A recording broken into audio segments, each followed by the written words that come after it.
Thank you for tuning in to I've Got Favor, where it's your time to shine with your host, Prophetess T.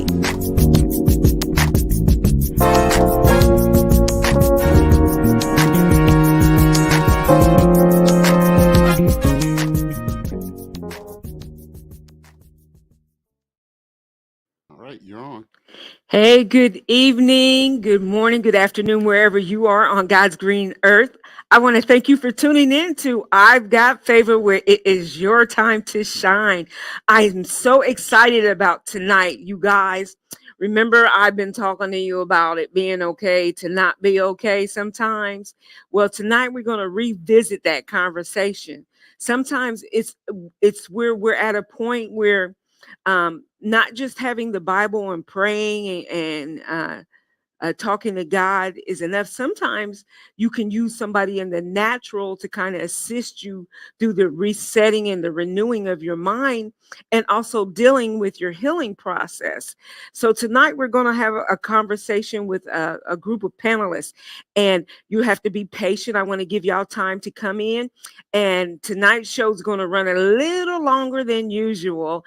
And for that reason, I want to make sure that I give reverence where reverence is due, because if it was not for Endure Entertainment Network, the television network that broadcast our live broadcast, I wouldn't be able to extend the program a little longer tonight for our panelists. So I want to thank Endure Entertainment, who always has one vision, one goal in mind, and that is to inspire. And then I want to also give a shout out to the rest of our sponsors. You know who I'm talking about. I'm talking about the Clean Queen. If you are in the state of Kentucky and you have a home or an apartment or a business that you need decluttered or reorganized, or maybe you need to get your home move-in ready or move out ready, check out the Clean Queen. Her information, where you can reach her at, is listed on the layout. Make sure you tell her that Prophetess T sent you, and I promise you, you will not be disappointed. I love when she comes through this place. All right. And our next sponsors, we're talking about Underground T-shirts. These people are the bomb.com, y'all. They can do anything that you need done to your T-shirts, sweatshirts. They have a plethora of items that they also put information on, like your logos or little sayings, catchphrases, or whatever. Their information is right there on the layout. Also, they are on Facebook. Make sure you follow them and like them. And all the T-shirts that y'all see me wearing, the majority of the time, they are the ones who created for me. So I appreciate everything that they do. Check them out. That's Underground T-shirts. And then our next sponsor is Digital's Custom Builds. They can hook you up if you need a gaming system put together, or maybe you need some debugging or some upgrading done to your own computer system. Nick Walker is the dude for you. And I'm telling you, he works magic. You do not have to be in the state of Kentucky for it to happen for you. He will ship out of state and across country. And that's the same for Underground T-shirts as well. So make sure you hit him up if you have any computer needs that he could take care of for you. And then our newest sponsor, I appreciate these people. Honey, y'all think Starbucks is something, y'all got to check out Mountain Mike's. Mountain Mike's does anything that Starbucks does and better. They're in Glendale, Kentucky. Make sure you tell them that T sent you. They really have some nice teas, smoothies, iced coffees. Like I said, anything that you can find at Starbucks, you can pretty much find there. Um, I apologize. There's a lot going on in the background tonight. So y'all just hang in there with me. Make sure you follow all these people that I listed on their Facebook pages: Mountain Mike's, Underground T-shirts, and Digital Customs Bill, and the Clean Queen. They're all on Facebook. All righty then.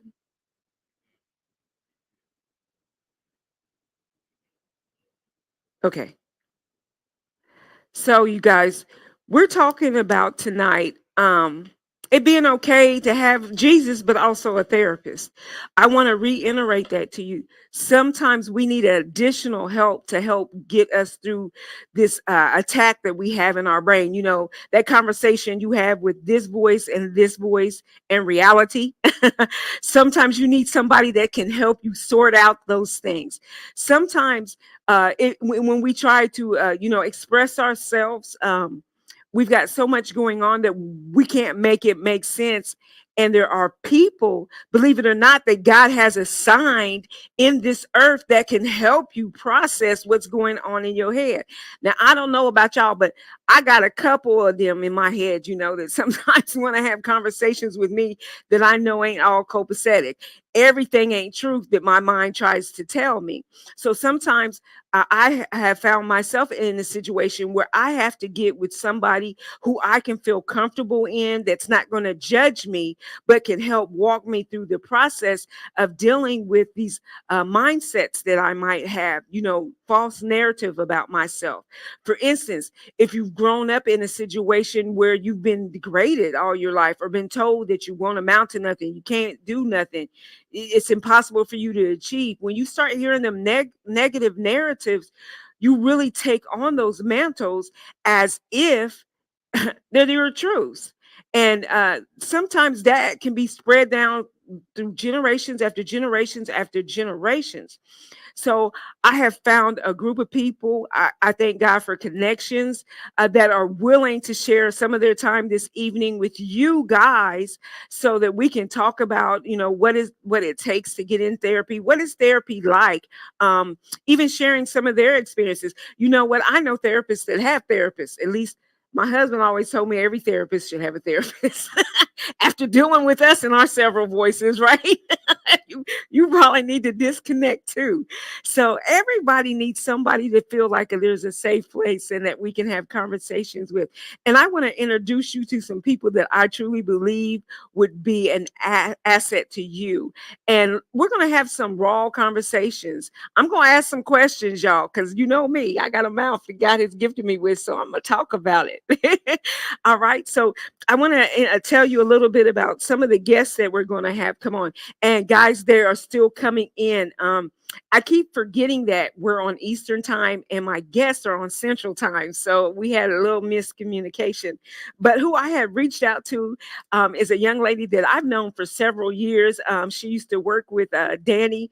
And I also volunteered at the homeless shelter where she was actually doing some therapy there herself. Her name is Christina French. She is an LCSW. And if you guys don't know what that stands for, then you want to tell me, because I didn't. Licensed clinical social worker. I am slow like molasses, y'all. She's got 20 plus years experience. She also owns a company that she just started, Harmony Holistic Healing Center, LLC. She also works with a telehealth company as well. And then we'll have Laura Prado. She's a licensed social worker that also used to work with Danny at Hezit House, which is out of Aurora, Illinois. She's going to be sharing some information with us and having a conversation with us too.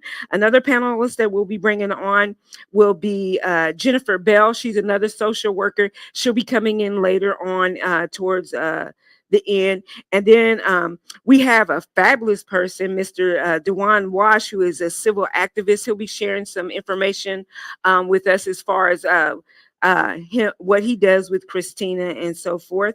And also we'll have a psychologist on, Shannon Fields. So you guys, let's get ready to have some of these conversations. I'm still waiting for okay. I'm still waiting for Christina to get in, but some of her guests have beat her in. So I'm gonna start conversation without Christina. Is that all right? Is that all right? All right. So do me a real quick favor, you guys, before we get started, because this is good tea. This is good tea, y'all. Hit that share button at the bottom of the screen. Share to your groups. Go get your auntie, cousin, and them other voices that you've been talking to, that's been talking crazy to you, and invite them into this conversation. Can you guys do that real quick for me? Go ahead, hit that share button at the bottom of your screen and invite. Hello to all of you that tuned in. I appreciate you. Love you guys. Share, please share on your page. We're getting ready to have good tea tonight. We're going to have some good conversation. So the first guest that I want to pull in that's sitting backstage behind the scenes, listening to me talk crazy and probably afraid now. um, we got us. Who's one of the guests? Did you say? Laura. Oh, good. She's already on. I don't know if she remembers me or not. Laura Prada. Hi. ¿Cómo Hi. estás? Hi. I don't know if you remember me or not. I was a whole lot bigger. I come up there and volunteer sometimes with Danny. I don't recall you, but then of course I have been, It's but okay. it's been a very, very long time. Yes. I Yes. mean, I'm talking maybe 10 plus years, almost like 13 plus years. And so it's Tell been a everybody long our time for ages. me. Well, it is good to see you again. I Good to appreciate see you you too. giving up your time and coming on Absolutely. with us. I know we have Dewan is I hope I'm saying his name right backstage as well. But I'm gonna steal you for a little bit, and when he comes back, Sure. I'll My pull, pleasure. Absolutely. Yeah. So first of all, I want to thank you so much for considering me to be a part of this panel. This is the first time that I've done this, so this is pretty awesome, and it's an opportunity for me to share a perspective as a Latina living in a community, of predominantly white people. And so it's a privilege for me to share my perspective to the best of my ability. So thank you for thinking of me. I appreciate you, and this is a good conversation to have, anyways, of a people of ethnicity, because in reality, my growing up as a child, we didn't talk about what happened in the house. Whatever happens at Okay. home stays at Stays home. at home. Yes. So a lot of things went on, even through generations previously, that were not discussed. And had I known about those things, could have helped me probably possibly heal a whole lot sooner than I Gotcha. did, because I didn't realize a lot of stuff had been passed down from generation to generation Right. that I experienced in my life. So Right. I appreciate you coming and willing to share, because this is something that us as a community need to learn, that it's okay to talk about it. Right.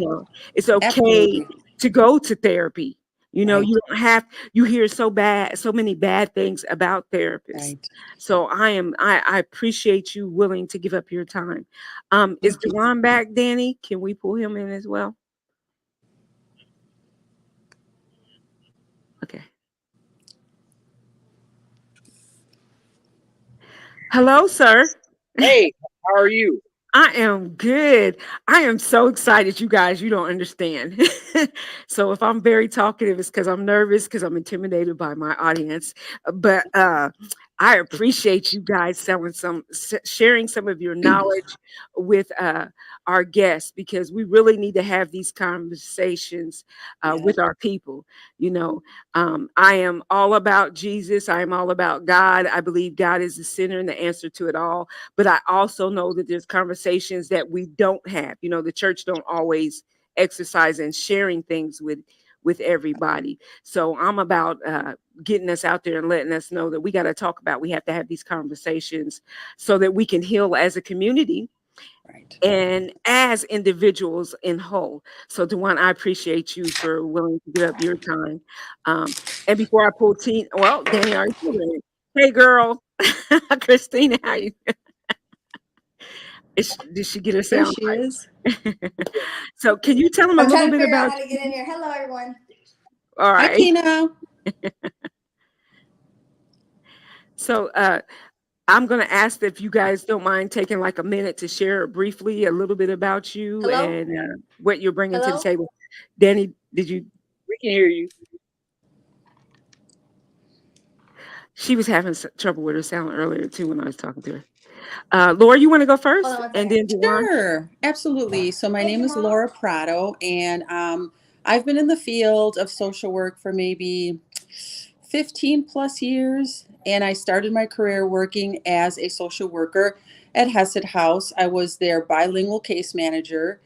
And so that was a wonderful experience for me, never being exposed, to that type of, demographics was very interesting. That was awesome. And then after that, I worked as a counselor at 2 inpatient hospital settings, and so that was very interesting for me as well.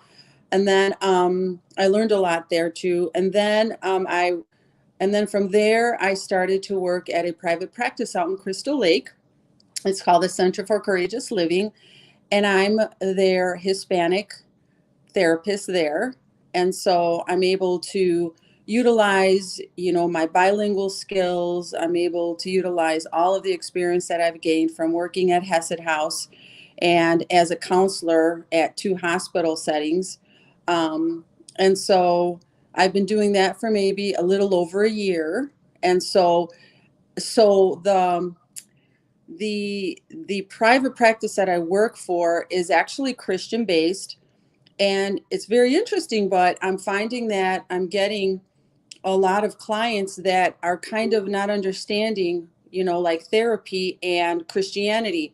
I'm finding that they are feeling guilty for seeing me as a therapist, and they're fearing that, their faith maybe is not big enough. They're fearing that, is God not answering their prayer? What is it in their lives that maybe there's some sin in there where, God is not healing this like sense of anxiety or depression. And so I have the privilege of sharing with them that, yes, you love the Lord, you are a strong follower of Jesus Christ, you're doing the right things. But when we're talking about mental health, it's different. It's not that you are not, strong in faith. It's not that the Lord is not answering your prayer, but it's simply you need to utilize your coping skills to be able to manage your anxiety or depression, right? And so we talk about therapeutic skills that can help them, and it has nothing to do with their faith. And it's just incredible that we're getting these messages at church. It's like, why are you in therapy? Why are you seeking a therapist? You have your Bible. That's all you need. Or why are you taking medication? You should have faith. Right. And they're telling me time and time again how it's like their eyes have been opened. It's like they realize that they're strong in the Lord. God loves them. They love the Lord, but they're glad that they're learning what therapy is and what's a coping skill versus prayer, how it helps them to feel better throughout their lives. And so it's been really, really eye-opening to see how many people are mixing those two, and there's confusion and there's a disconnect. Yeah. I appreciate that. Sir, Mr. Wash, you there? Yes, I'm here. All right. Can you share a little bit about yourself with my audience as well? Oh, Danny, did we lose him? He is so awesome. He just bounced out the system. Well, all right. Well, Tina, we'll just jump right into you. Okay. All right. All right. Hello. Good evening, everyone. My name is Christina Harmon. I'm a licensed clinical social worker. I go by Tina for short. So you can feel free to call me Tina. Everybody knows Tiny Tina. And she's tiny, y'all. I mean, she's like tiny and tiny. Literally.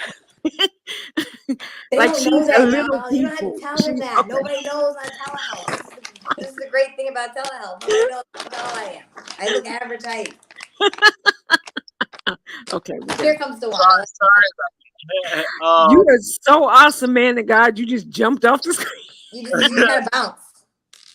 Man, yeah. So for me, I am a community organizer. Community organizer now for the better part of a decade. Tina and I actually have this client relationship. So I'm coming from the perspective of someone that has benefited from therapy. Speaking on some of the things that you all have mentioned, I still have a lot of hurt around the church. Being Black today, and as someone that organizes around race relations, and different issues that communities of color and low income communities space, I faced a lot more discrimination for being Black and gay at church than I did anything else, right?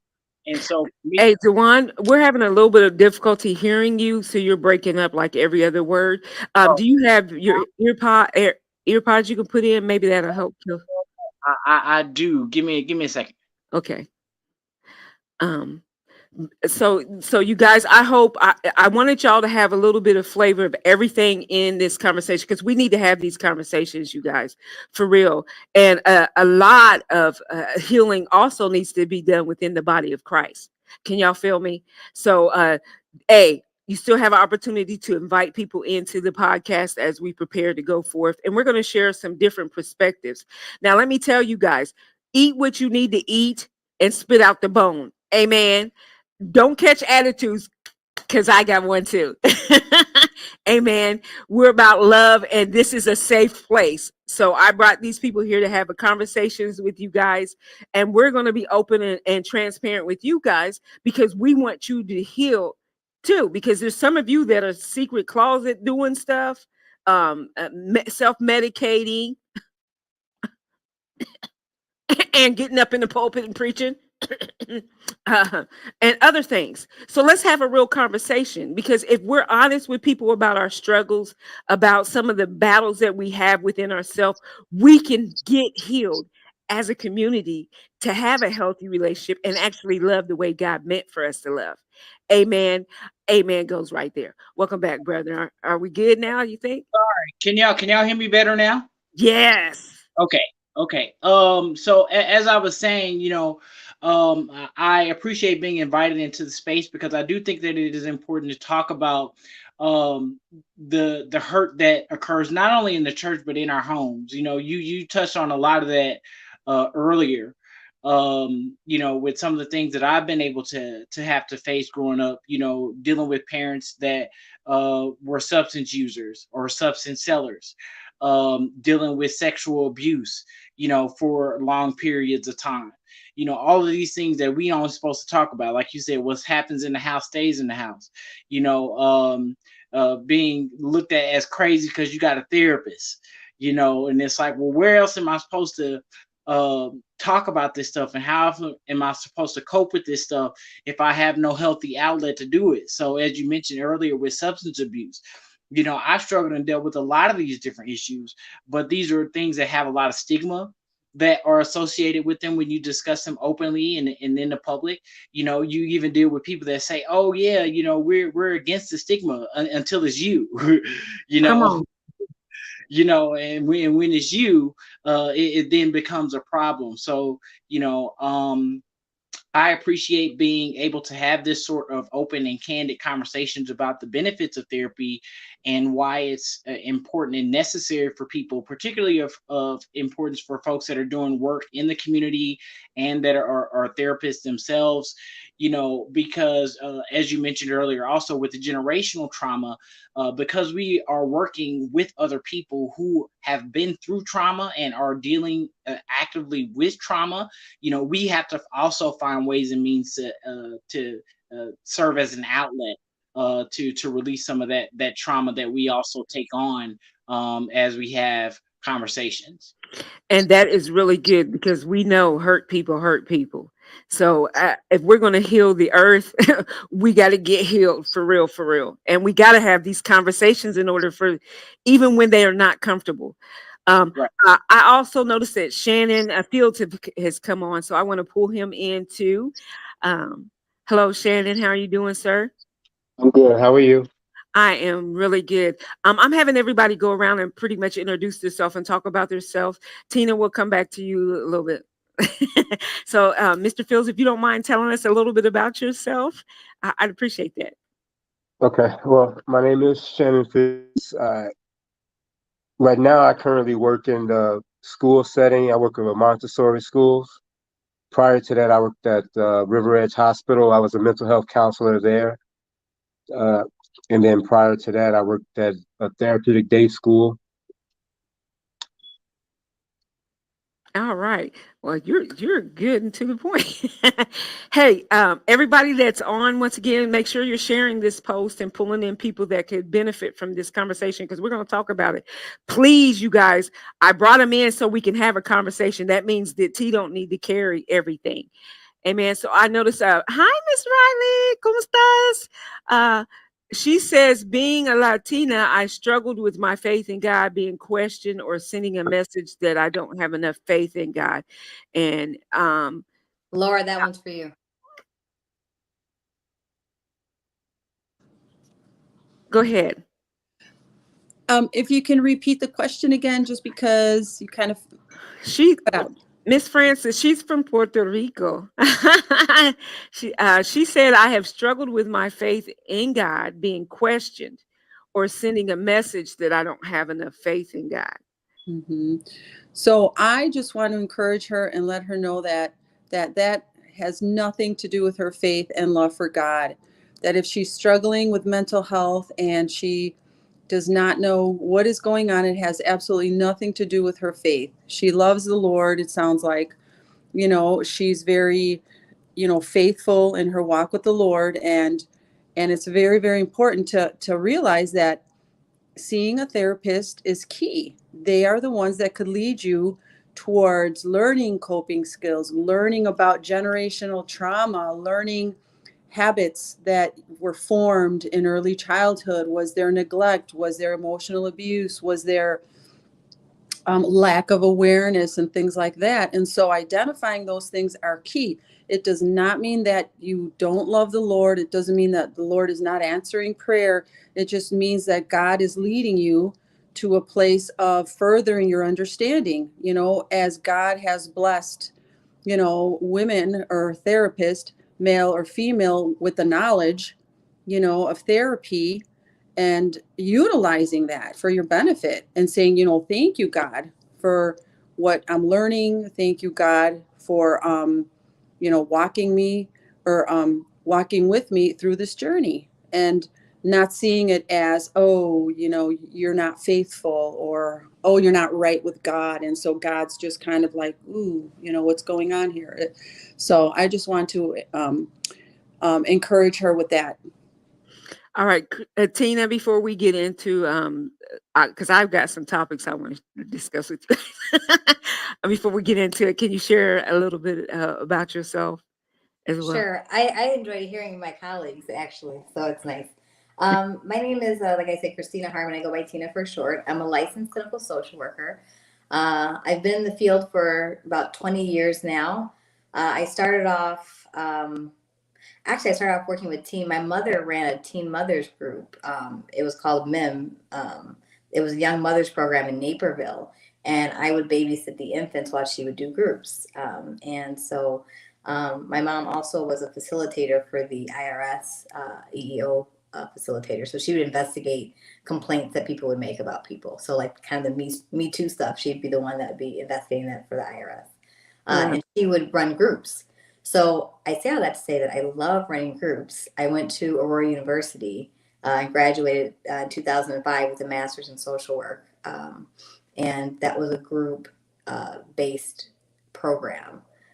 We actually had a we call it practicum, and we all met in Lake Geneva a couple weeks before the program started, and we all got together as a big cohort, all the new folks, and we did everything in groups. So everything is group. And I am a proponent of group therapy. I love group therapy. I think group therapy is something that it's been clinically proven to accelerate the process of healing. In addition, in combination with individual therapy, and if you need one, a psychiatrist. But we like to start off with therapy first. So I graduated from NIU, which is where I met Shannon. He was psychology major, and I was sociology major. So we also both minored in Black studies. So we overlapped there a lot with a lot of our classes in philosophy. So we became fast friends. Immediately the first day we met on the elevator at NIU. I met Shannon my first day at NIU on an elevator. I was drinking coffee going to 8 a.m. I think it was like an aerobics class or something, dreading it. And Shannon was there, bright-eyed and bushy-tailed, early in the morning, ready to go. He's like, what are you drinking that coffee for? That was the first. He probably thought you were somebody shopping. Anyways, let's Okay, I'll stop picking on her. They don't know how short I am, T. Look. Okay, I need to stop. But she has to do therapy because I'm picking on her.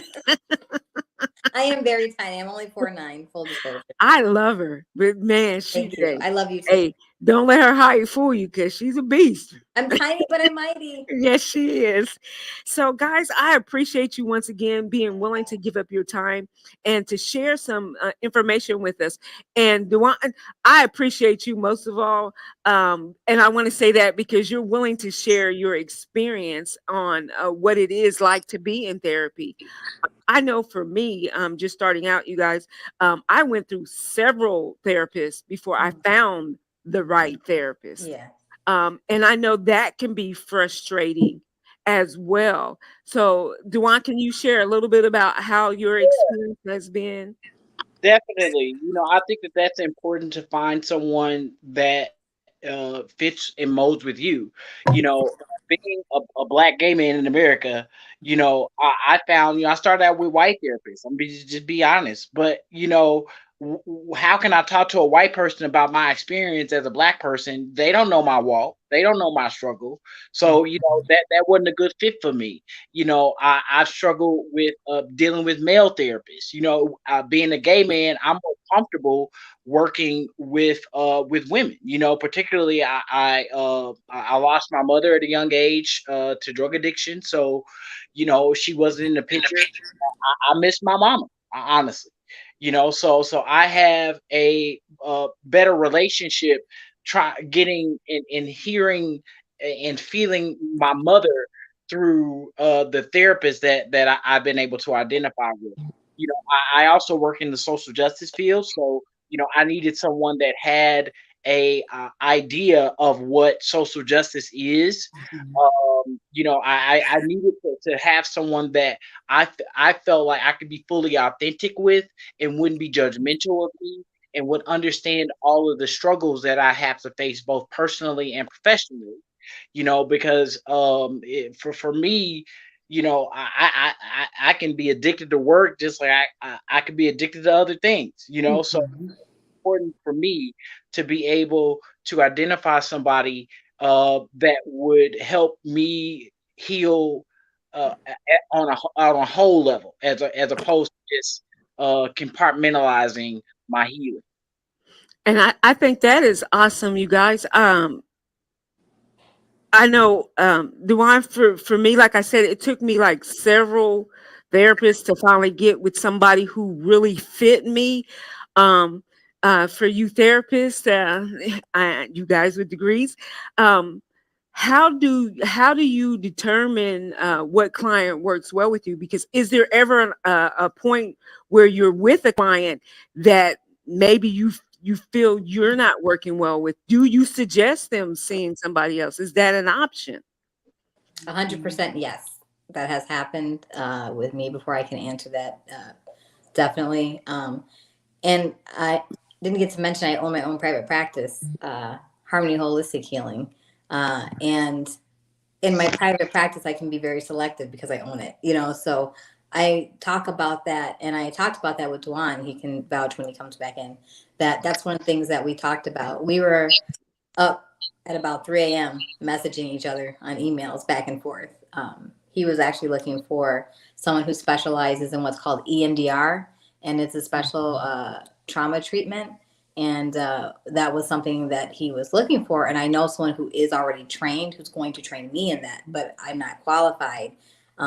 It worked out that he came to me anyway, just because he liked the interaction that he said. He's like, well, I like you, so I want to come see you. And I'm like, well, I'm not trained in EMDR though yet. I will be, but I'm not there yet, And so he was like, that's okay. So his story, even in coming to me, is kind of interesting, right, Duan? Because what he was coming to me for, specifically what he was looking for, he ended up not necessarily getting. He'll get it eventually. With the accessibility, I needed help right then and there, and she was accessible. I think that's a thing that's also important to point out is accessibility. Will this person be there? Because all of us got somebody that says, if you need me, call me. I'll be there. If you need help, I'm here for you. But how many times has that failed? How many times has that not actually happened? To where when you need that person isn't there. And so with Tina, she's accessible anytime. Anytime I need help, Literally. I can call, and it's not a problem. Now, I mean, she probably may be rolling her eyes at me, if I'm calling her at 3 in the morning. Ain't no telling. I know I would be. I'm definitely gonna be side eyeing some people at 3 o'clock in the morning if you're calling me. You But know I'm up. I never feel that, right? I never get the impression that I'm a burden. No, You know, Mhm. uh, of course not. I always get the impression that she's accessible to me and that she's there as a resource, which I think is something that is important for folks out there seeking therapists. Guys, I hate to interrupt, but we got questions coming, so We're I don't good. want to leave our audience out. Drew actually had a good one. He said it's hard to accept therapy when you're told. Well, Danny's moving them. You're told to put your problems in God's hands. Mm. Okay, so this, how would you handle this? Laura, I'm gonna bet that one to Laura. Oh, well, I would say that is one of the biggest misconceptions, right? It's like thinking that, you know, leave it in the Lord's hands, stop seeking other resources out there that can be helpful. I mean, unbelievably, I guess for me, I feel a sense of frustration because I'm hearing that more and more and more. And again, it has nothing to do with your faith. It really doesn't, other than, you are going to seek therapy to learn new ways of coping, learn more about your family dynamics, family of origin, habits, generational sin that's been going on for a really long time that you're not aware of, right? So that's psychoanalysis, right? So we go in, and ask a lot of questions, we probe, and we find out what are these core issues, what are the habits that were formed in early childhood, how were you talked to, what tone were you talked to, was there a sense of attunement to your emotional needs, right? And so as we discover these things, right, we learn about these things that are going on, and then you leave it to the Lord. You pray and you say, Lord, thank you so much for what I've learned in my family of origin. I put it in your hands, and I just thank you for letting me understand these things, and I pray that you will continue to stay with me throughout this journey. Right? So it's not like we're forgetting the Lord. It's not like we're saying he's not a part of this journey with us. Yeah, we need God, to help us through this journey so that we don't feel alone as we're learning about ourselves and as we're learning new coping skills, new understanding of our family of origin. All right, we have another question for Shannon. Real quick. Shannon, Oh, sorry about that. it says, as a man, I feel less masculine talking about my feelings. How do you handle that? I imagine that is a big deal. Well, It it actually is. I think that's the stigma that is put out there, along with not being able to access therapy because of religious beliefs. It's the thing. Men don't speak. Men don't share. Men hold everything in because we're supposed to be strong. And if we show sensitivity, then we're showing vulnerability, and we're not acting as perceived. And I think that's the total opposite of what a man is. I grew up with a very, very dominant male figure, which is my grandfather. Very quiet, very strong, very to himself. And I got to meet him later on in life when he had gone through a lot of his trials. He had his addictions like we all do, but then he ended up, finding God. So he was a little more open, and I think one of the most fulfilling things I can remember as far as him is being a 12-year-old boy reading him the Bible. Mm. And he was a strong figure with these big, massive hands, like always in a suit, always distinguished. And he broke down to allow me to read to him because he couldn't read at the time.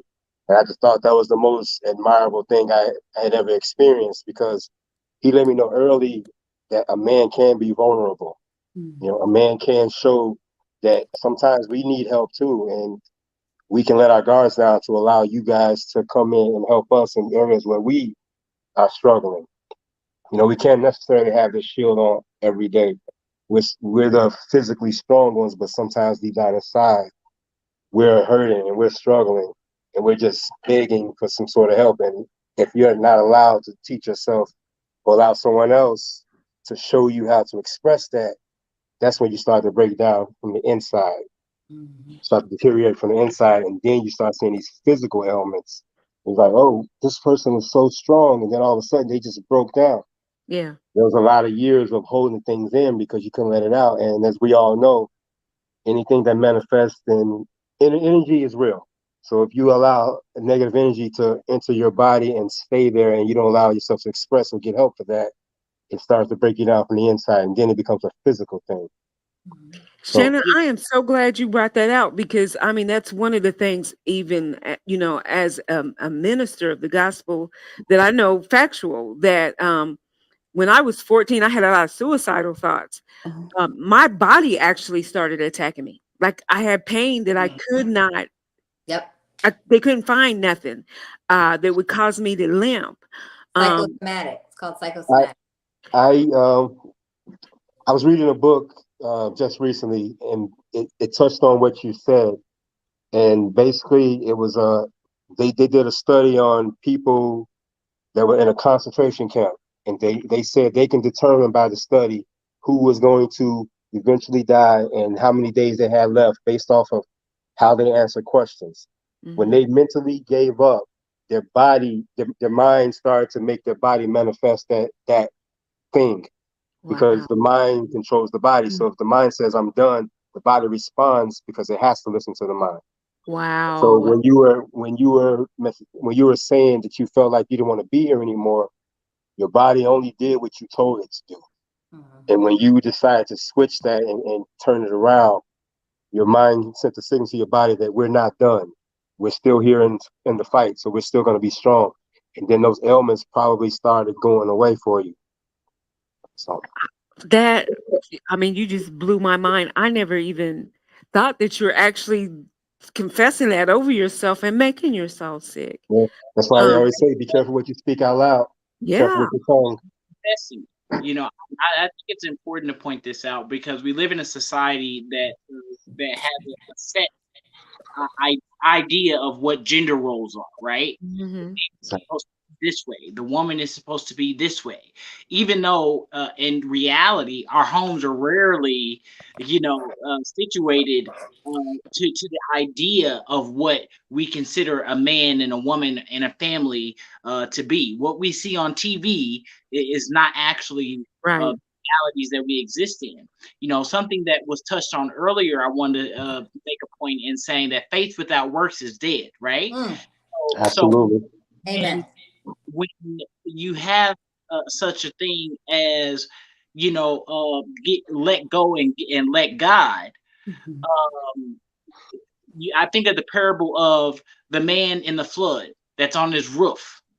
You know, he comes by with the boat, you know, and he's like, "No, I'm gonna let God come get me," you know, and the water just keep on rising, you know, and then the man come by with the helicopter and he lets down the rope and he tries to climb. He's like, "Nope, I'm gonna let God come get me," you know, and then he drowns, you know, and then when he get to heaven, God is like, "What are you talking about, man? I sent you a boat,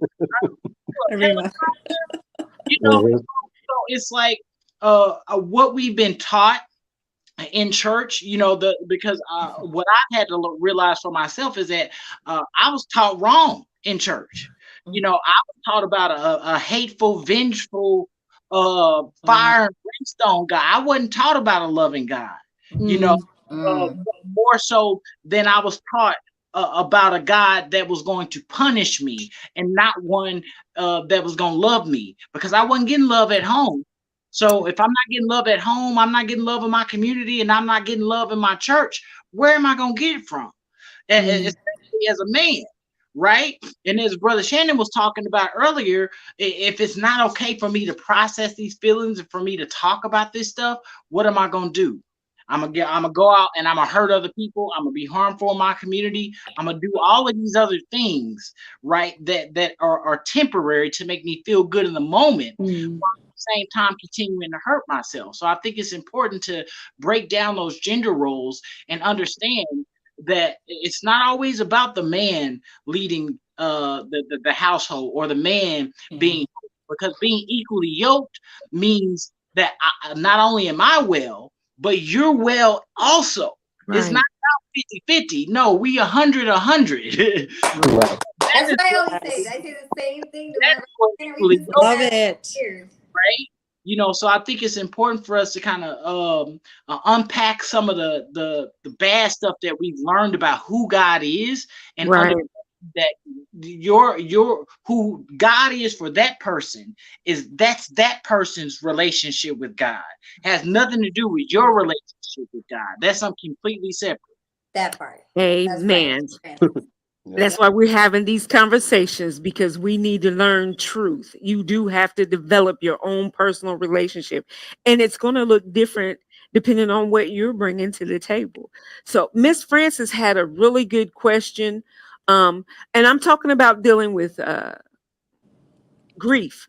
She said something about not making others feel. She felt guilty, like she was making others feel. She says, right now I feel like I'm a burden or making others feel sad or down with me. Oh, Francis. Can I take this one? Yeah. Okay. Everybody jump in. So Francis, I actually work with grief a lot in grief counseling, and how you're feeling is so normal. I want to do what we call normalizing in therapy. We're normalizing. That's very normal to feel like that. You are not a burden on anybody. That's just the thoughts that are in your head, and our mind plays tricks on us. Do do do do do do do do, like the song, you know. So your mind is playing tricks on you. It's telling you these things because what happens when you're sad or when you're depressed is these negative thoughts start to creep up in our minds, right? So, and we all have them, and it's very normal. We all have negative thoughts, right? Like we all have thoughts that we're not good enough, or we're not smart enough, or we're not pretty enough, or handsome enough, or whatever. We're not enough, period. And so I think with grief, just understanding that how you're feeling is completely normal. And if you are feeling like that, all the more reason you should come to therapy. Amen. Amen. Guys, That's you got what we're some here great for. questions. Drew had another statement. He said, how do you fight the mind when the thoughts are negative? How do you learn to have strength when you feel weak? Shannon? You get what you put out. I'll start by saying that. So, like Tina just said, everyone has those negative thoughts. The problem is we tend to focus more on the negative things because we're so focused on what we aren't doing right, as opposed to focus on what we are doing. What we're doing wrong, as opposed to focusing on what we did right. So a good practice would be when you wake up in the morning and you're in front of the mirror and you're brushing your teeth, instead of thinking about, oh, well, my eyes don't look right, or I got a little pimple here, or I need to go to the dentist, start thinking of some good things like, I like this about myself. I like the way that I do this. I like the fact that I'm open enough with myself to even think about these things, because believe it or not, that takes strength. The hardest thing is to open up and talk to yourself. You can talk to a million people, but when you put yourself in front of that mirror, that is your toughest critic, because you can't lie to the mirror. But you can also affirm the good things that you have done. You know, the fact that you're still here, the fact that you're still fighting. Like, a fighting person is a strong person in my mind, and that means that's positivity seeping out of you anyway, because you're telling yourself, I'm not giving up. I'm not done with whatever this is. And I'm willing to go toe-to-toe with whatever negative thought has trying to infiltrate and affect my well-being, because it's all about your well-being. So you have to put something in that well so you can feel well, and you can be the person you're supposed to be, which is this positive reflection of what God is. Like, we weren't put here to be miserable and struggle. We're put here to learn. We're put here to grow. Some of us were put here to help others get on that path, but you have to help yourself first, and you start with positive affirmations. That is awesome, Shannon. Yeah. Anybody else got anything they want to add?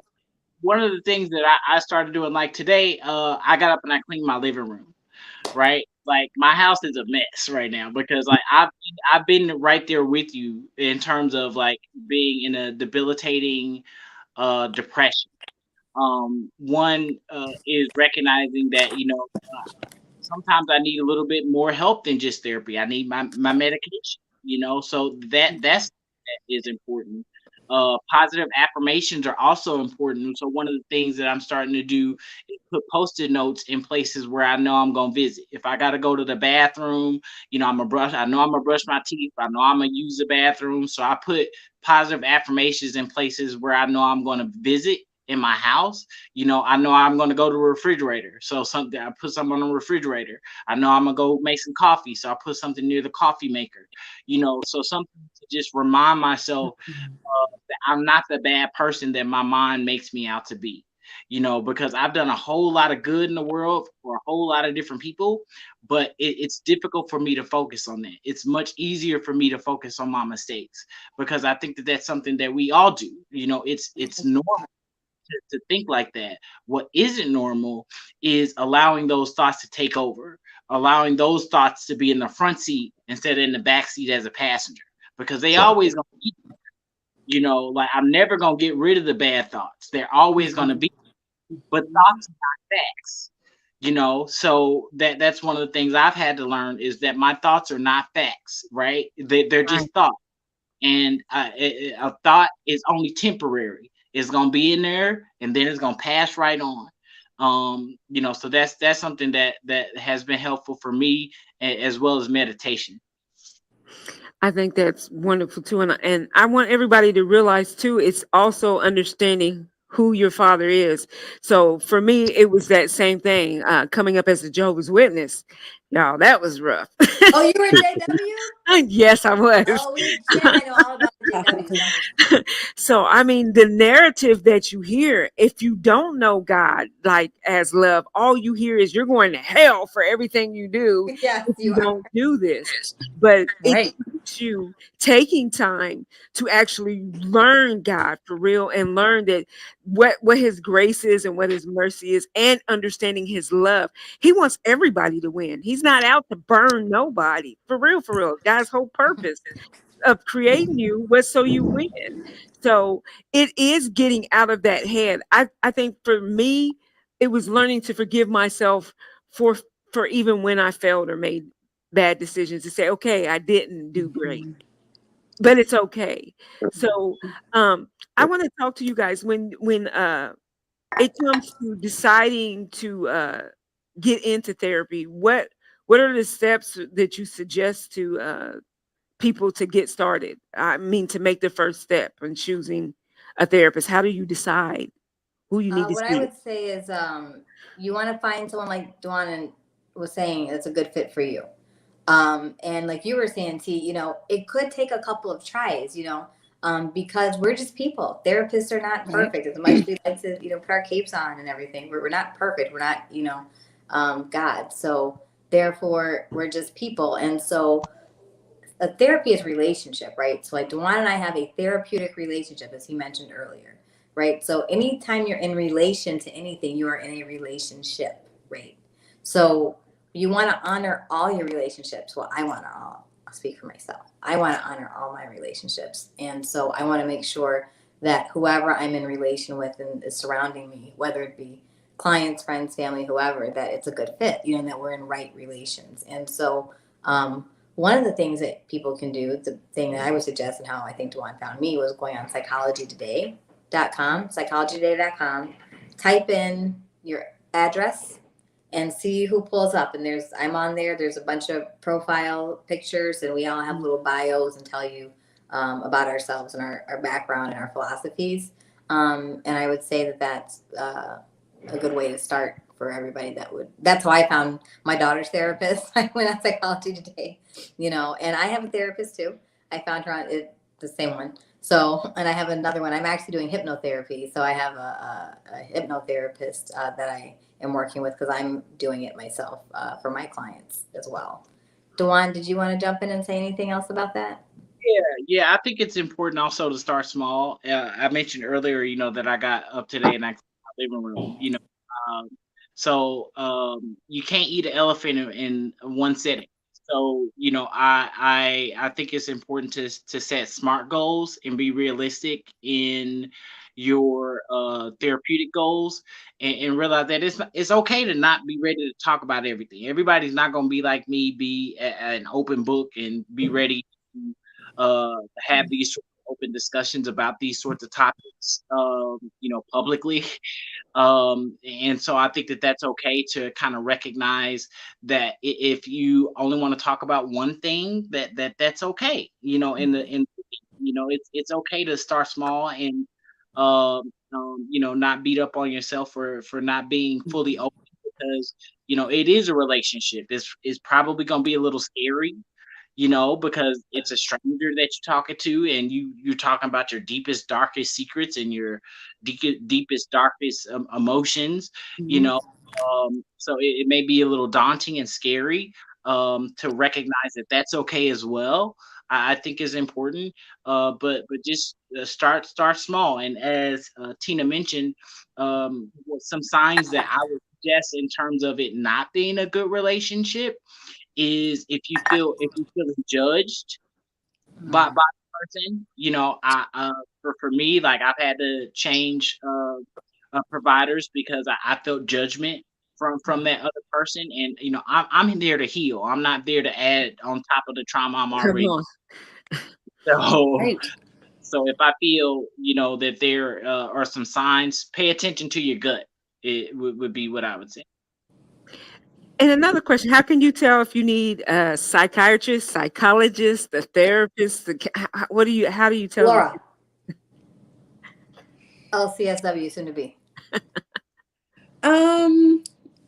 What was the question again? Can you repeat it? How do you tell what you need? A therapist, a counselor, a psychiatrist, or a psychologist? How do you know who it is you need? A lot, right? I would say if you're struggling like with anxiety, with maybe depression, with like intrusive thoughts, then start first with a therapist, and then a therapist will see if you need, a psychiatric evaluation. And so if you feel like you have mood swings, if you find yourself in a manic episode, and then all of a sudden you feel like you're depressed, right? So ups and downs and things like that. It's like really increasing your self-awareness, like pay attention to what you're thinking, pay attention to how you're feeling, right? But we're not trained to do that, or we don't learn to do that, right? So it's like really asking yourself, what do I need right now? What am I experiencing right now? What am I thinking? Why is it that I find myself isolating a lot? Do I have social anxiety, right?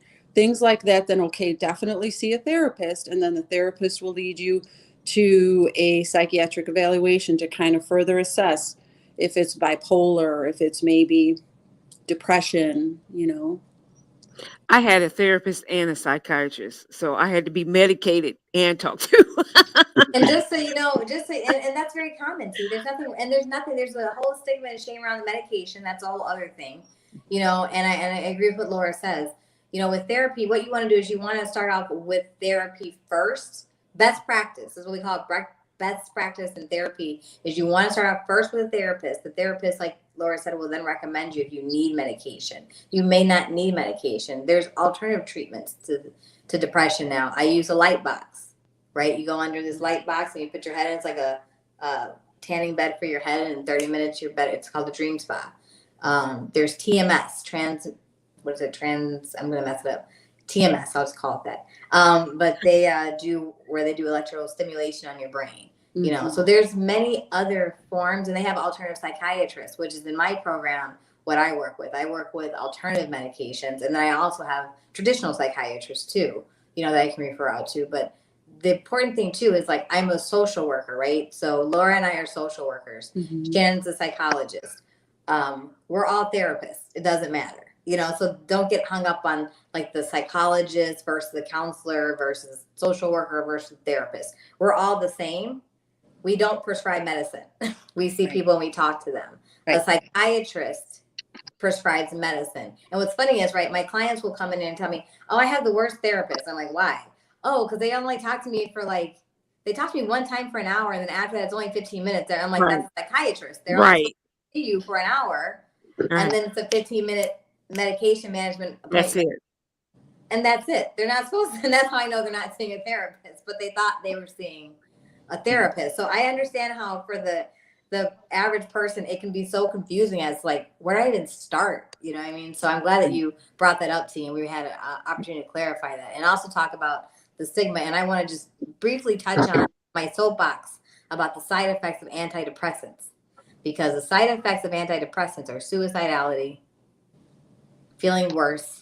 And so what can happen sometimes is a person who is suicidal has what we call lack of motivation. Like, you don't feel like doing anything. So the motivation that it would take the energy that it would take to even go and do something, to try to put a plan together to end your life, right? It takes energy to do that. If you don't have the energy, you're not going to do that. So in essence, your depression is saving you from ending your life. So what happens is some people get on these antidepressants, and then boom, they have just enough energy to go complete the suicidal plan. And so I always say both, and like, do what works for you.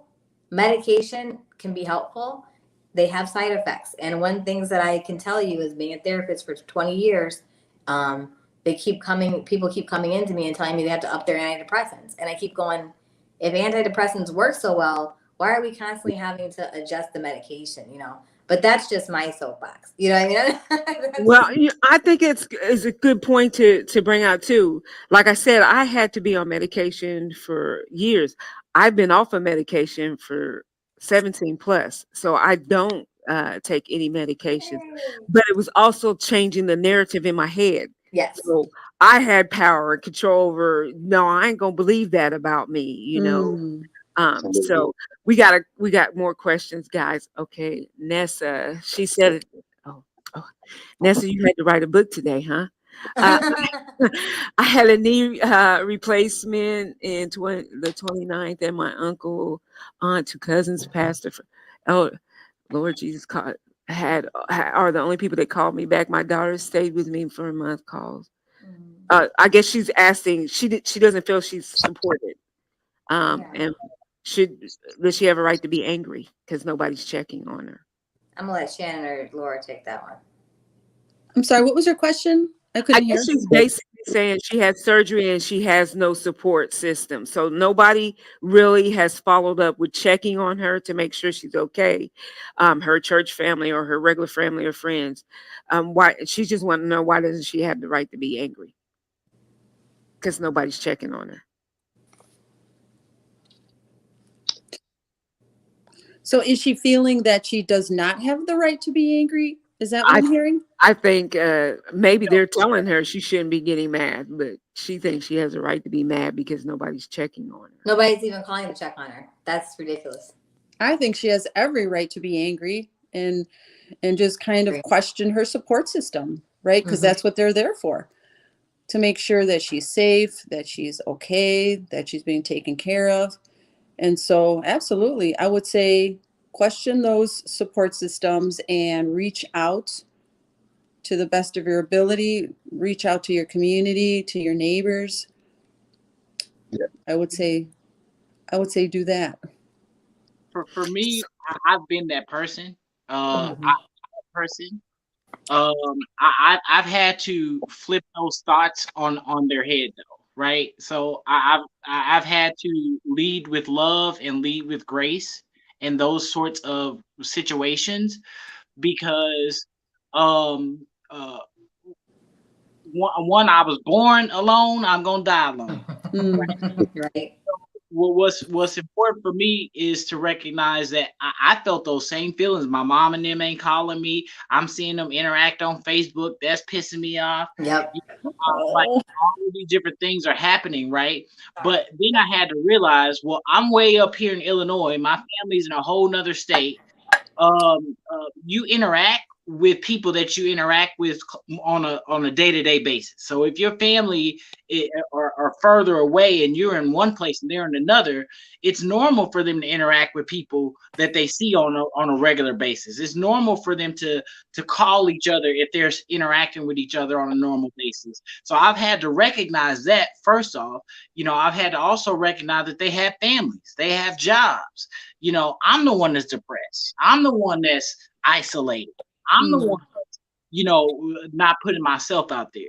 So, I've had to train myself it's okay for me to reach out to them and to not expect a call back. It's okay for me to be the one that's constantly looking, because I felt like I was building a bridge to nowhere. I'm building a bridge and ain't nobody building it back the other direction to me. Right. But I've had to learn that it's okay. I'm still here. I'm still actually okay. Because with that person not being here with me, I can't, I'm not bringing them into my therapist with me. Right. Even though they may need therapy themselves too. Right. Into that office with me. My healing is my responsibility. Gotcha. It's not on them. So that's what I've had to learn how to deal with that. Is because it is very upsetting. It is very isolating. You feel alone, right? Oh, yeah.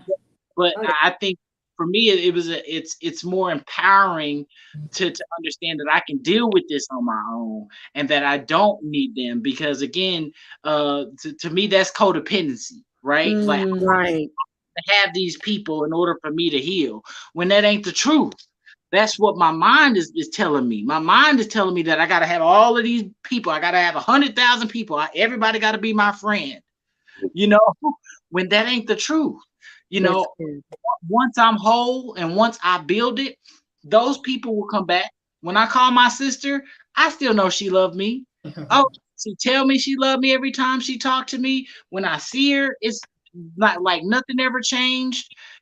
So I have to stop these negative thoughts that these people don't care about me when I know that they do. How do I know that they do? Because they tell me that I do when I do talk to them. So I don't believe them when they say that they love me, instead of me trying to fit into my head that they don't, because that's what my mind wants to tell me.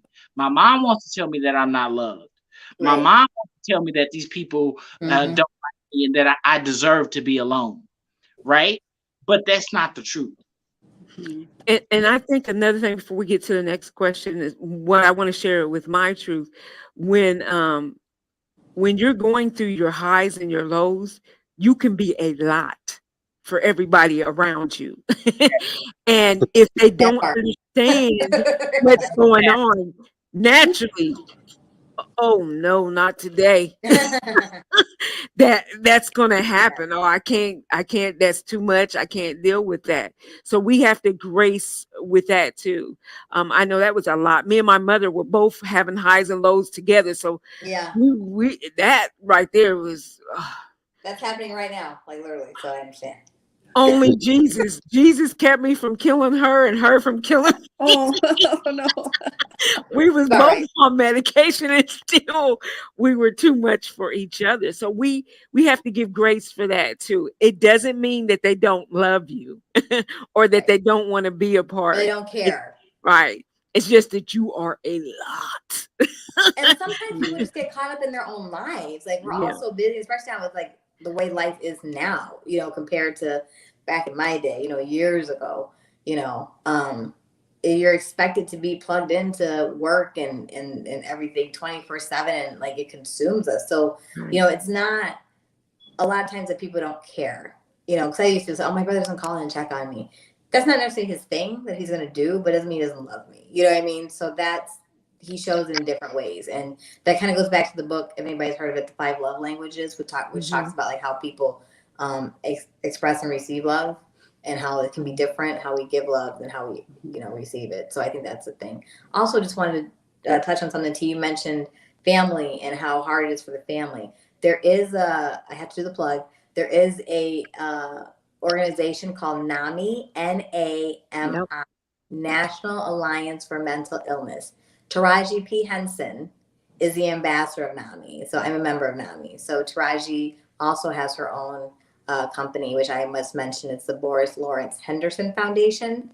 She started after her father, who died. He was a war veteran, and he suffered from PTSD and extremes like that. And so she's actually working with myself and other people to try to get Black therapists, into the community. She has scholarships, which I hope to have one day, to send people to school to become therapists, African Americans, people of color, and erase the stigma. And she also wants to get mental health in schools. And that's where her vision and my vision of my company align as well. Hey, Danny, if you get a chance, can you look up the information for NAMI too? When I first started going to therapy, I was attending a group. So it is a great thing. Girl, I done been in everything. Yes, you have to be. I had to find my balance to get there. There was another question by Sergio. He asked, Sergio, how do you see God as Father when your perspective of a father has been damaged? Another Puerto Rican. Laura, take it away. Oh, goodness gracious. Well, just remembering that, men and women, we all have that sinful nature. We just do. No matter how much we love the Lord, no matter how knowledgeable we are, we will fall short of the glory of God. We are imperfect creatures in a fallen world, so just remembering to give your family members grace, right? They are imperfect people in an imperfect world.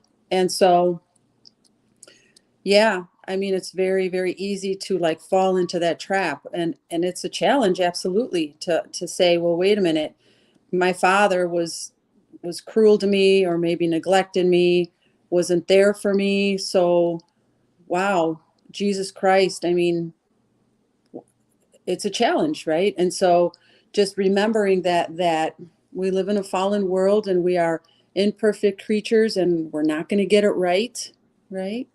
So offering grace. I think another thing that's important, thank you.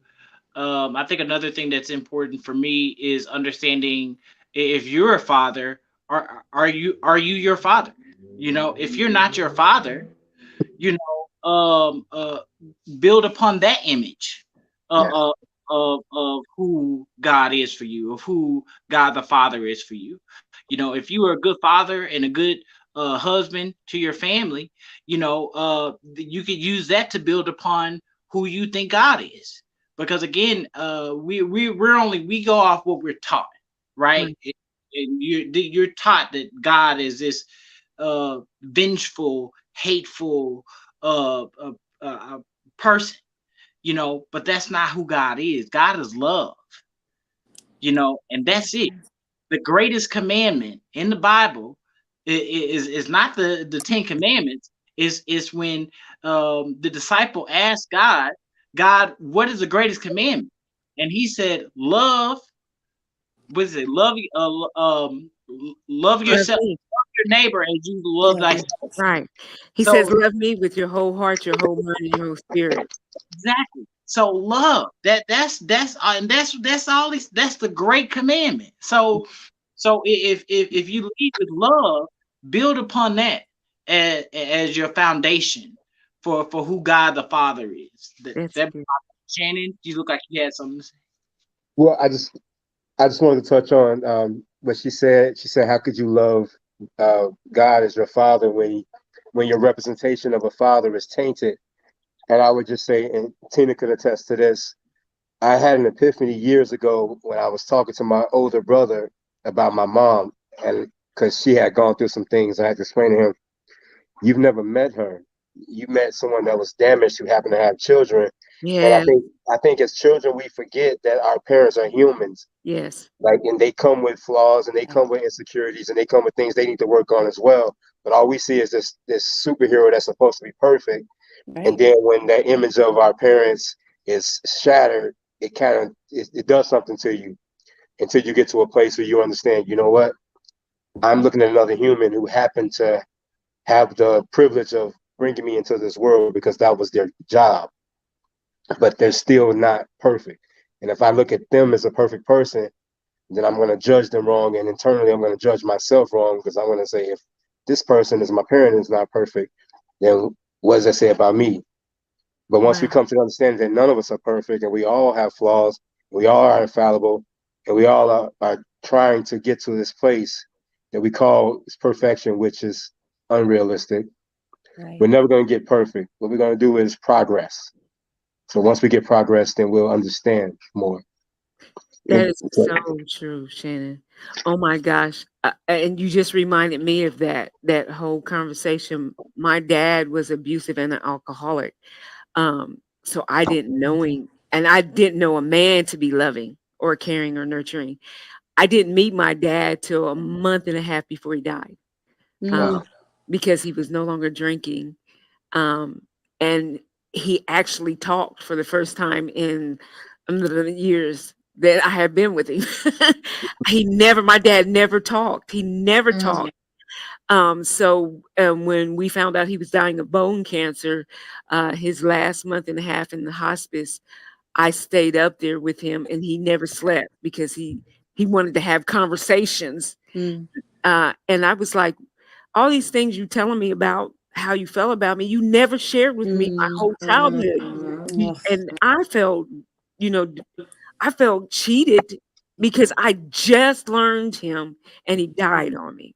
Oh. So we do have to give grace once again, like Mr. Walsh was saying, because once again, hurt people hurt people. If they haven't been taught how to love by a father or mother, how can they love like a father and mother, especially if they're not discussing it? Because once again, as an ethnic group, we don't share.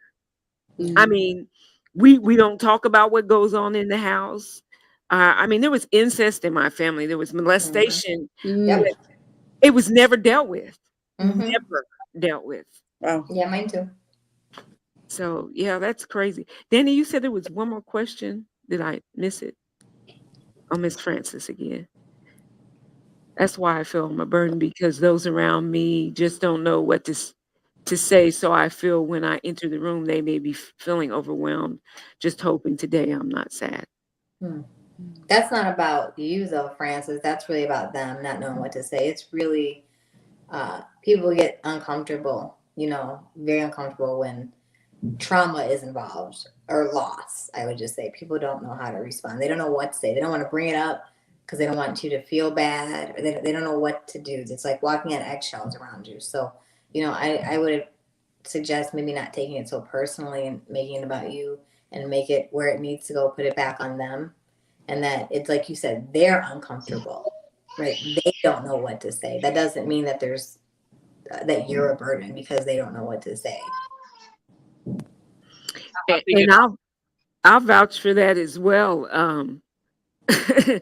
I think for me, my uncomfortableness was that sometimes I tend to have flashbacks Mm. when I'm around somebody that's going through what I feel like I've walked past. Yeah. It can be a trigger for me. So Yes. that's where I have to put a boundary up and say, hey, today I can't do that. So, but I think honestly too, not telling the truth and lying, I'm fine. I'm okay. That's not healthy either. That part. Yeah. For So me, I people please a lot. So and what with people pleasing comes projection. Mm. So I like to think that I know what the other person is thinking without even asking them. I don't give them the respect to say, "Hey, how are you feeling?" or "What do you think about this?" or you know, uh, it could be quite possible that you're doing what I do, which is think that the other people are thinking about you when they could be thinking about something completely different, so I think that could be a possibility. And most recently, what happened to me, which was kind of eye opener, was that I had a therapist suggest family therapy. Is this is this someone that you want to have involved in your treatment? And very few therapists had ever asked me that before. I'm like, what? Like that's an actual option. So maybe putting it out there for your family to see if it's something that they would be willing to do together, and so that y'all can heal together, and you could have kind of a neutral party be involved in that conversation, and that's happened before in the past where because oftentimes when you try to have these sorts of conversations with family and it's involving trauma, it can get very heated. Emotions are high, and when emotions are high, people have a tendency to shut down. So I'm busy trying to think about my response, that I'm no longer listening to the words that come out of your mouth because I'm too worried about, okay, how I'm a reader after this. How I'm gonna get it together after this, And so at this point, we're not having an argument. We're no longer having a conversation. So having a third party be involved, to where that person can be like, well, no, I don't think you understood what the other person was saying. I don't think you quite grasped what they were talking about, right? That would be my suggestion for it. That's good. Guys, this has been a great conversation. And I think the honesty, like I said, Miss Francis, even in the church house, we are so good at saying, how you doing? Well, I'm blessed and how you doing? Girl, I was just arguing with my husband outside the church. He was getting all kind of clapbacks. We got to learn that it's okay to not be okay. It's okay to have a day where you ain't got it all together, Right. and you should feel like, especially when you walk in the church, that's supposed to be the safe place. I keep telling everybody, it's a hospital. What do you think a hospital's got in it? Sick people. Come on. Right. There's Right. people needing treatment. So it's okay. And if we learn how to heal and deal with things, we'll all get better together. So I applaud you for being in the school, Shannon, and working with children, because there's a lot of conversations or hidden things that are going on, or even within the school. In all honesty, guys, I don't even know how to contend with this. I have biracial children, and they told me that now that they're in their 30s, that it was really hard growing up because they had identity crisis. Yep. I said, you never told me none of this. What are you talking about? So, I mean, do you have conversations like that, Shannon, with any of your kids in school where there's things going on with them that they don't feel comfortable enough to share with their parents? Not at the school. Fortunately, the children I deal with, they're 3 to 6 year olds, so they're Oh, not even in the bless your mind heart. frame. But when I was working at the hospital as a counselor, a lot of those things came up. You would see someone in there and they had a episode, and then they were in there, and I was running a group, and whatever particular topic came up that day was when some of them decided to open up, and it's like I'm getting attacked from all sides. Like you said, if you're biracial, you get attacked from this side because you're not this enough, and this side gets attacked because you're not that enough, and then you're stuck in the middle and you're confused, and you're like, well, where do I lean? Like, I want to embrace all of me because it's unfair to claim one side of myself, because that would be a dishonor to a parent or just a nationality. But the overall root is we're all one. But Yes. while we're stuck on these label-based things, you feel like you have to be a part of some group. And I choose not to subscribe to that. I always say, I look past that. We're all people. We look different because we look different. Like a tiger looks different than a lion, and a lion looks different than a jaguar, but they're all still cats. They're all still felines. They all still have claws, and if you approach them the wrong way, they'll all scratch you. It's not different because this one has stripes and this one's solid. And I think we're the only species of animal that get so stuck up on the physical appearance that we forget on the Come on. inside we're all the same. Come on. I So think if we could see beyond that, I mean, even I appreciate you, even like I said, sharing even about your sexuality. I think we all forget that too. It's not my job to sit. I'm not the judge, jury, and the condemner. I have no heaven or hell to put you in. And my children's godmom, she's a lesbian. But I trust her with my kids because I know her heart, with where she is. And I know a lot of the trauma and things that have manifested in her life. And I think we got to get to a place, people, where we have conversations with everybody and stop sitting in that judgment seat so that we stop damaging one another. And we can have hard conversations even when we need to have them, to be open, as a community as a whole. So my hat's off to all of you guys for what you do. I hope you all have therapists yourself. I do. I certainly do. And because I know that taking on that kind of mental, man, that says a lot about you. And I read your resume, bruh. What you do, man, hats off to you too, bruh. I appreciate you. Keep Thank fighting for the community and standing for what's righteous and what's just. Guys, I have ran over my time actually before they kicked me off the television network. I want to kind of wrap it up. So, guys, I want people to be able to reach out to you, guys, if they need to. Are you willing to work with people outside of your state? Because all of you guys are in Illinois. By the way, guys, I forgot to tell y'all that. Well, we can't practice outside of our license. It's illegal. Okay. So that's why I said probably if you're in Illinois, give us a call. And T, I can give you the number if you want. You can get Danny's listening. He'll type it up real quick. Okay, it's 224-366-0291. That's my number. So it'll come to me. 224-036. 224-366. 366. 0291. 0291. Y'all, if you're in Illinois, Tina's number is 224-366-0291. Danny, did you catch it that time? If not, he'll get it.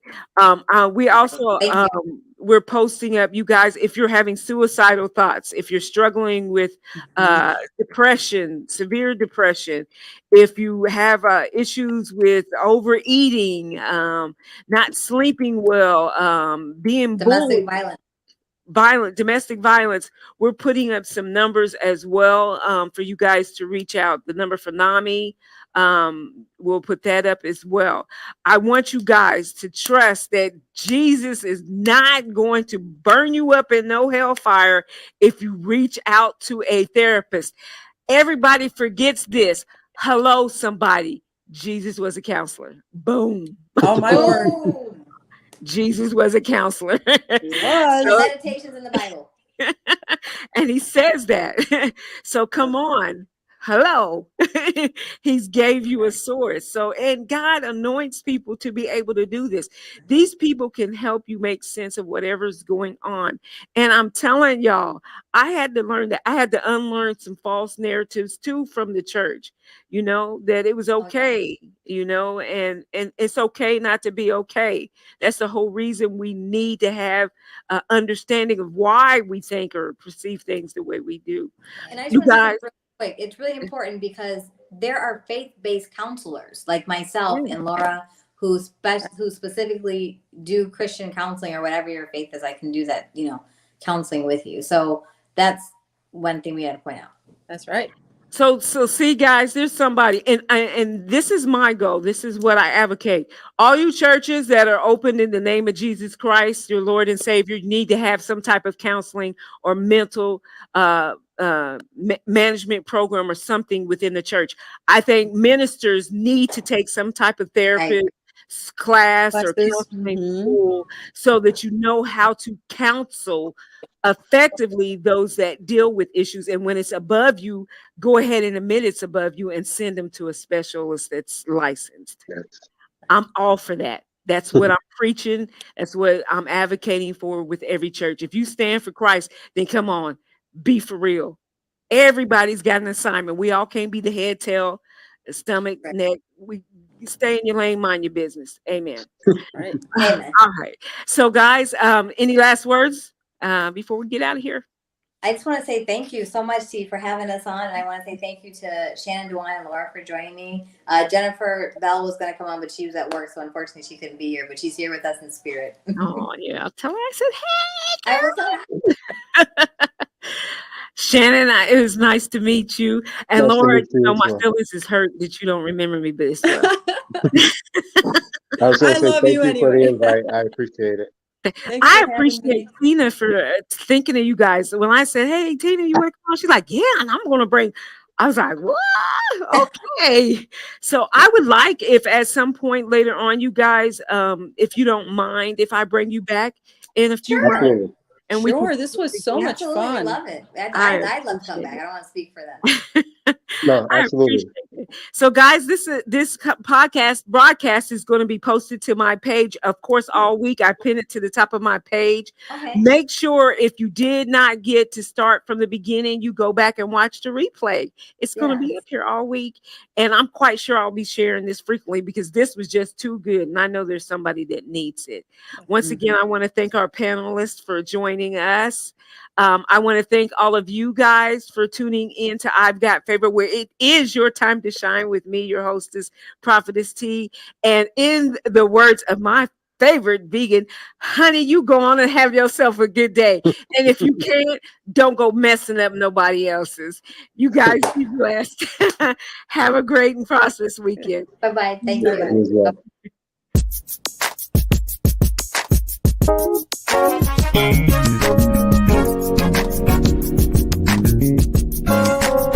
We thank you for tuning in to I've Got Favor, where it's your time to shine with Prophetess T.